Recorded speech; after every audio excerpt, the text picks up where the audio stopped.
नमस्कार पशुपालक मित्रांनो, स्वागत आहे आपल्या फेटगुरु या युट्यूब चॅनलवरती. पशुपालक मित्रांनो, आजच्या व्हिडिओमध्ये आपण ॲलेम्बिक या कंपनीच्या अल्मिझॉल लोशन याबाबत माहिती घेणार आहोत. पशुपालक मित्रांनो, या लोशनमध्ये आपल्याला क्लोबेटासोल, ओफ्लॉक्सिसिन, मायकोनॅझोल आणि सोबत झिंक सल्फेट दिलेले आहे.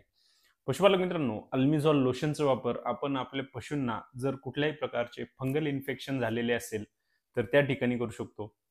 त्यासोबतच पशुपालक मित्रांनो, आपल्या पशूंच्या सडांना जर चिरा पडलेल्या असतील, भेगा पडलेल्या असतील, तर त्या ठिकाणी आपण या लोशनचा वापर करू शकतो. त्यासोबतच पशुपालक मित्रांनो, आपल्या पशूंमध्ये जर त्यांना नायटे, खरूज यांसारख्या समस्या येत असतील, आपल्या पशूंमध्ये त्यांची केस गळती होत असेल, तर त्या ठिकाणी सुद्धा आपण या लोशनचा वापर करू शकतो. त्यासोबतच पशुपालक मित्रांनो, या लोशनचा वापर आपण आपल्या शेळीमध्ये जर त्यांना मावासारखा आजार होत असेल, तर त्या ठिकाणी करू शकतो. पशुपालक मित्रांनो, आपल्याला जर अल्मिझॉल लोशन याबाबत संपूर्ण माहिती पाहिजे असेल तर त्याचा व्हिडिओ आपल्या यूट्यूब चॅनलवरती अपलोड केलेला आहे. त्याची लिंक खाली दिलेली आहे. आपण तो पाहिला नसेल तर नक्की पहा. धन्यवाद.